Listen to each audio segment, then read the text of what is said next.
Hey everyone, my name is Ben and you're listening to A Daily Dose of English.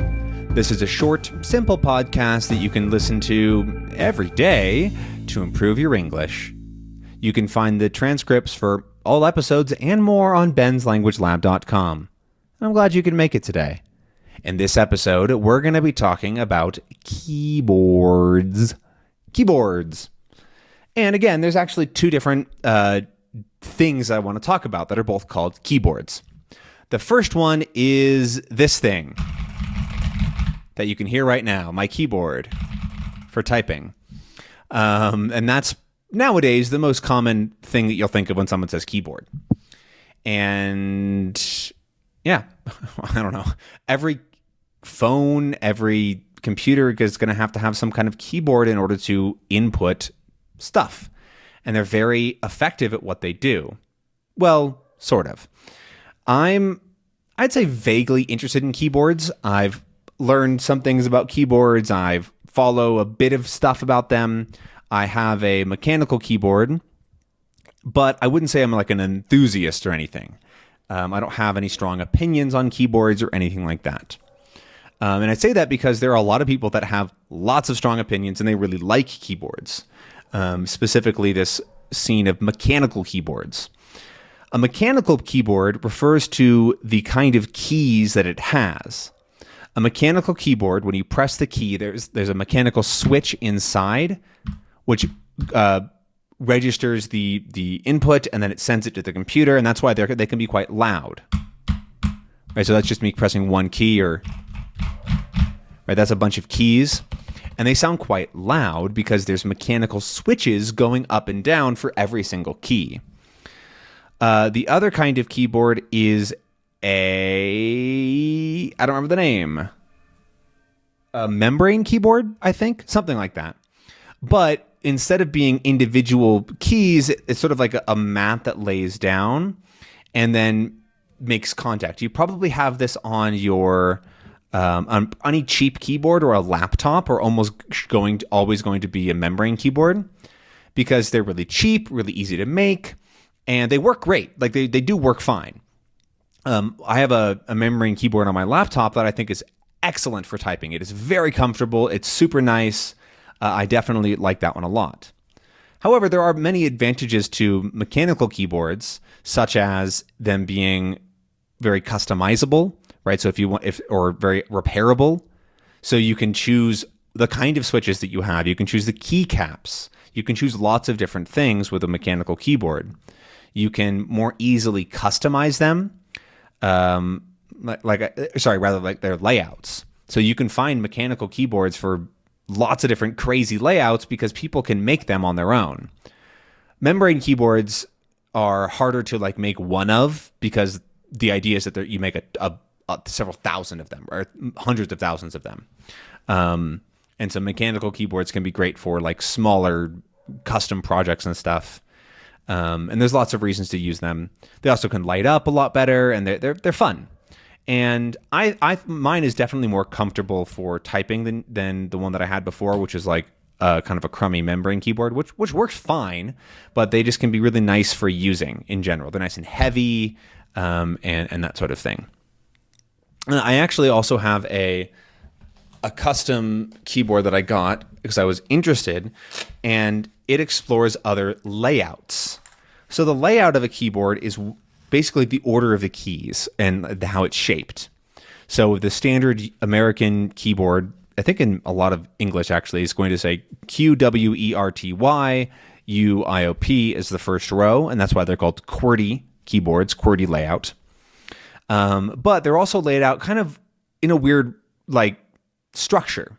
They're not in a line; they are in they're in these weird, out of order rows, and that's because they originally were made to be for typewriters, which had physical levers that were getting hit, and it was just easier to kind of offset things a little bit to not smash into each other. But I have an ortholinear keyboard as well. Ortholinear means that everything's in a perfect row, right? So there's rows and columns. It looks a lot like a spreadsheet almost, right? There's individual squares. It's completely square. There's no extra weird sizes or anything like that. I don't actually use this day to day because it takes a lot of practice to get used to. You can look up ortholinear keyboards on the internet and see people making videos about them. They're really, really cool. I wish I could use it. It's just I need to train myself to do it. And I think I will at some point, but not yet. And so they're very, very pretty, I would say. But yes, the downside is that it takes a long time to get used to them. There's also the other kind of layout, which is what order the keys are in, right? So like I said, this QWERTY layout is actually roughly based on just the alphabet, right? So you'll see that if you look at it, it's not exactly in alphabetical order, right? A doesn't go to the B, then C, then D. But if you switch a couple of keys, it kind of is.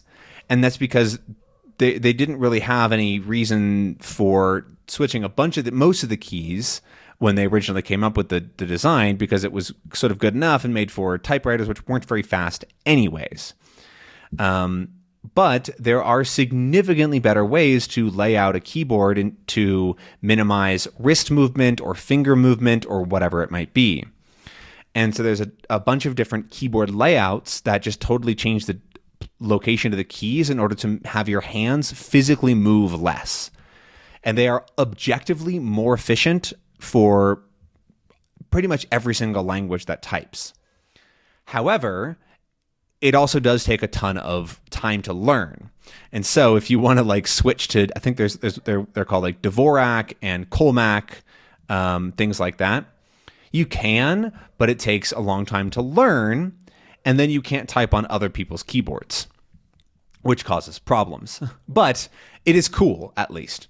And I like the idea that if I typed more, like if I typed thousands of words per day, I would probably want to learn something like that because my hands do get tired after typing. However, I'm fine with the QWERTY layout for now. I might learn something else in the future. But I promised a second kind of keyboard that I want to talk about, which is like a piano keyboard. Pianos, the electric version of pianos are called keyboards. Technically, you can also call them a synth. However, that's not usually used, and that typically refers to a special kind of instrument, which is called the synthesizer, but it's weird. But we call them keyboards. So an electronic an electronic piano is called a keyboard. And I grew up playing the piano, and not keyboards actually, pianos. And so I don't really like keyboards that much. I don't like how they feel. They feel a little bit cheap and like fake when I play them. Like they're very plasticky, and the keys don't have any good movement to them. So I've never really wanted the keyboard ever, even though like I wish I could play the piano here in my apartment. But like the cheap keyboards just feel cheap, and I'd rather not play.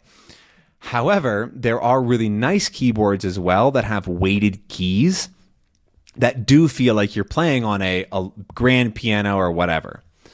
And so I've been thinking that at some point, if I save up a bit, I might want to get myself a nice keyboard, but I'm just not sure. I would really like to be able to play an instrument like here at my apartment, but I don't know. It's tough to choose.